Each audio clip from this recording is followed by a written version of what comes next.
If you want to know what is planned for the West tomorrow, look at China today.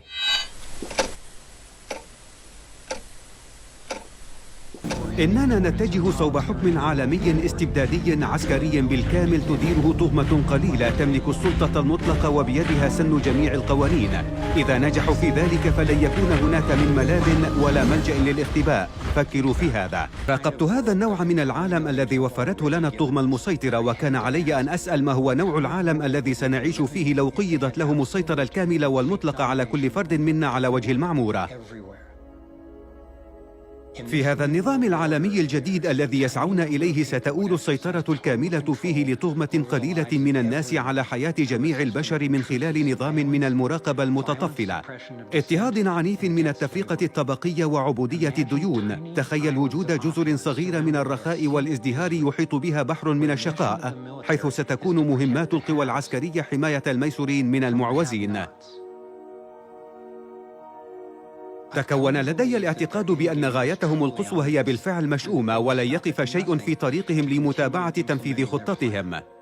بالرغم من صعوبة أن يتقبل الأمريكيون الأمر، بت على يقين من أن أجندة السيطرة على العالم تتضمن أيضا تقويض سيادة الولايات المتحدة وتدمير قوتها الاقتصادية. بتاريخها العريق من حرية الرأي وثورتها المسلحة، تمثل الولايات المتحدة العقبة الرئيسية أمام تثبيت القوى العالمية. لو أرادوا أن ينجحوا في تقويض هذا البلد، أعتقد أن الطغمة العالمية تنوي نقل القوة والإنتاجية الأمريكية إلى ديكتاتورية عالمية واحدة، والسيطرة تدريجاً على حياتنا بواسطة ما يسميه ديفيد آيك الديكتاتورية الناعمة. إليكم القصة. لقد أغرقونا في الديون لدرجة أننا لن نستطيع تسديدها أبداً. إنهم يحطمون قوة الدولار الشرائية وهم يحاولون استبداله بعملة عالمية خاصة بصندوق النقد الدولي. هذا الضغط باتجاه عملة إلكترونية غير نقدية سيمكن أي قوة مركزية من تعطيل القدرة المالية لأي فرد أو مجموعة في لحظة واحدة. The United States' initial policy of strongly discouraging, in quotation marks, strongly discouraging citizens from flying proved deadly in its leniency. So they're saying, that... No, keep going, okay, read it. Just proved deadly in its leniency. So they should have been tougher, right? Accelerating the spread of the virus, not just within the United States, but across borders. However, a few countries did fare better. China in particular.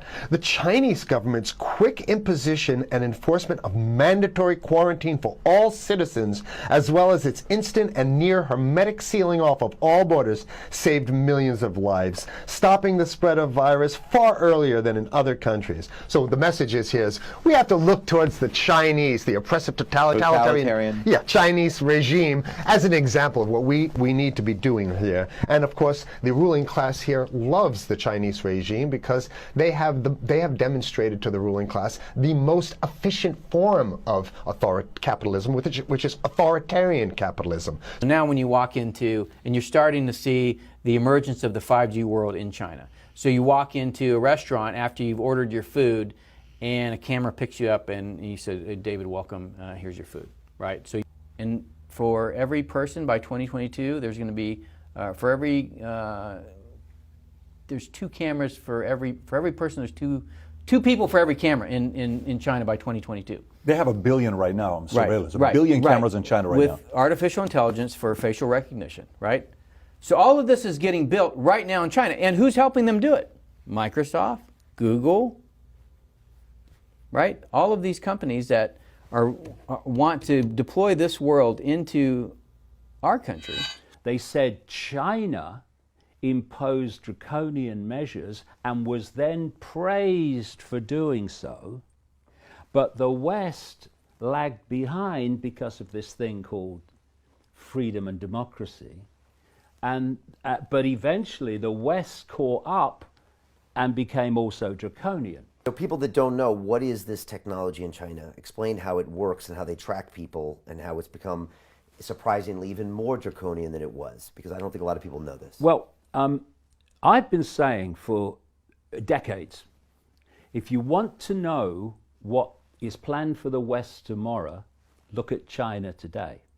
It's no accident that China is right at the center of this whole outbreak, which has gone on to create all this.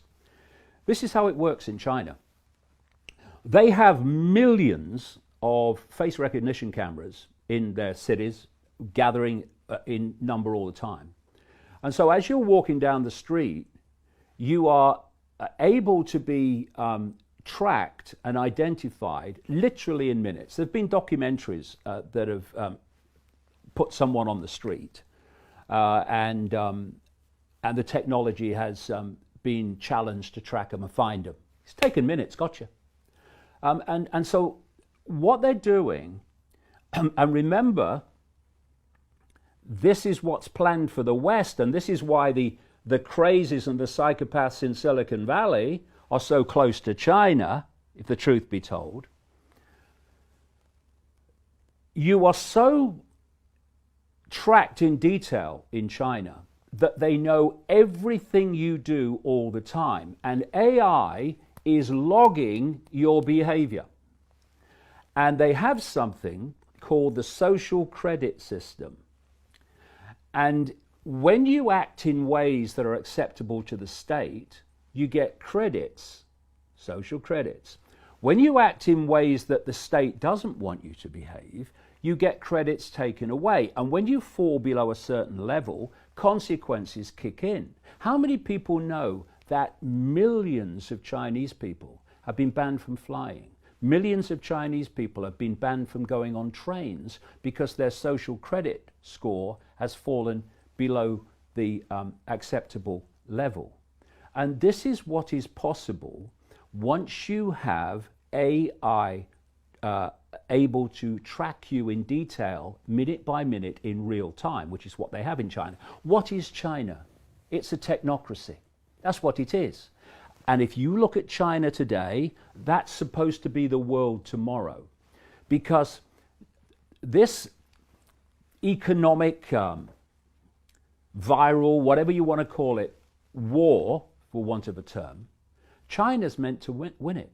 And I don't mean the Chinese regime, and I certainly don't mean the Chinese people. I mean the Chinese model.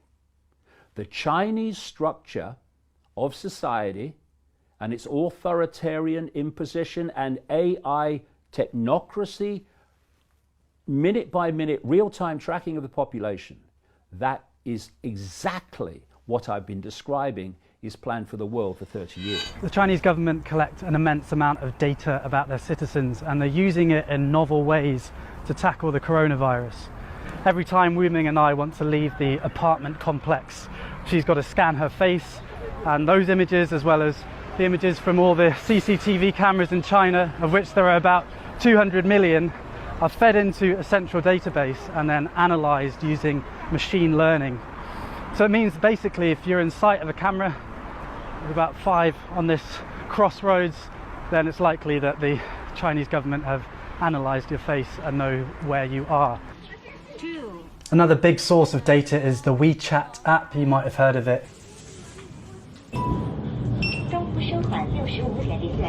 So that's WeChat. It's social media and your debit card all rolled into one super app, which is really convenient, but obviously also tracks. So the state know where you are, what you've bought, and what you're saying to friends.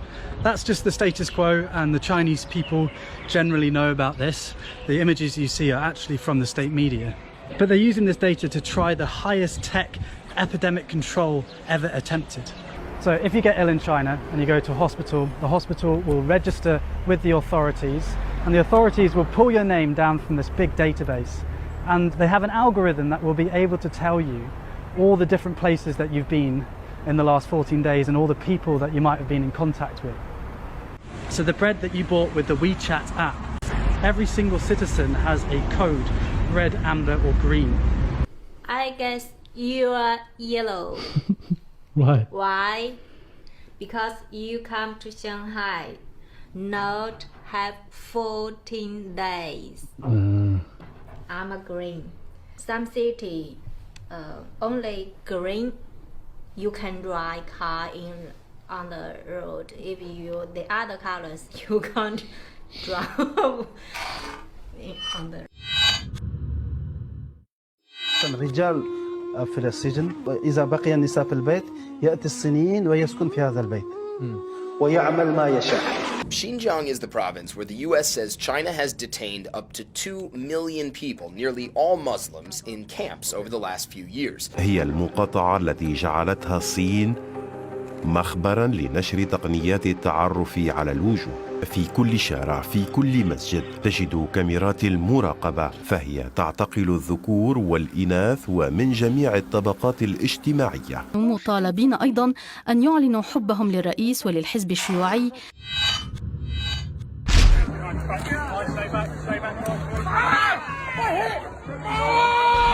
Under the Public Health Control of Infectious Disease Act of 1984. And what that means is this act is there to protect the public from contagious and infectious diseases. Now what's come into play when that came in, and all the rules were changed on April 27th, 2020, they can restrict all your movement, they can tell you where you can go, where you can't go. So you'll be completely controlled. Everyone needs to know this! So that is, if you're contaminated, every single thing that you own, all your possessions, your furniture, your clothing, everything that's in your home, everything you've touched, your building will be destroyed. No notice needs to be given for you to be taken and detained. You'll get no prior notice. What for? Pardon? What for? For breach of the Health Protection Act 2020 coronavirus. Regulation 7.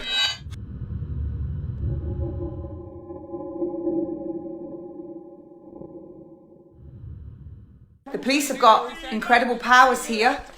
It's an offence to say, I don't want that vaccine, without giving a reasonable answer. So you could say, I don't want it, it might harm me, or it's poison.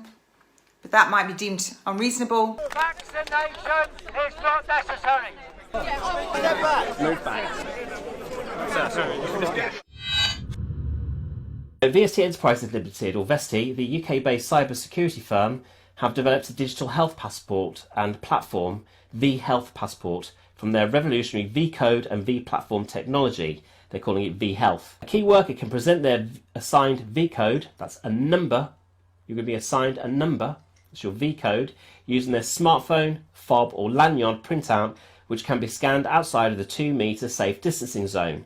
This can present in-depth information to any healthcare official / blue light service or high level GDPR compliant screen to members of the public to confirm and authenticate their current health status, visualised by a traffic light system, green, amber or red. So a policeman can see whether you're healthy or not.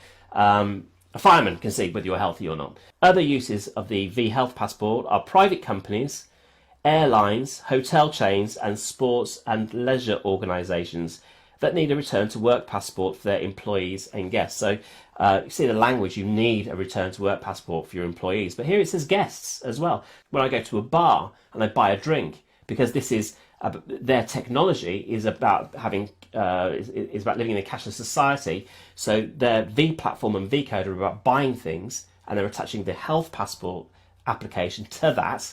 You will be able to see in real time where I am. You are going to be given a V code, a number, and that is going to allow you access to services. If you make a video like this, when is it going to become to the point where they'll be able to turn off accesses to your services? Sorry, you've dissented. You've said something that we don't like. Can't do anything because we've turned your green passport red, and people won't let you in. People won't sell you things until you have seen a health professional.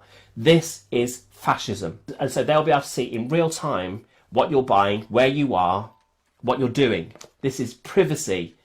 This is no more privacy at all. The STE are currently using their underlying technology V-Code and V-Platform as part of their contracted work with the United Nations as part of the SDG programme. That's the Sustainable Development Programme 2030, which is about getting people into technology, about 9 billion people by 2030 into their technological system. Please, wherever you are in the world, we need your help. And we need your help now.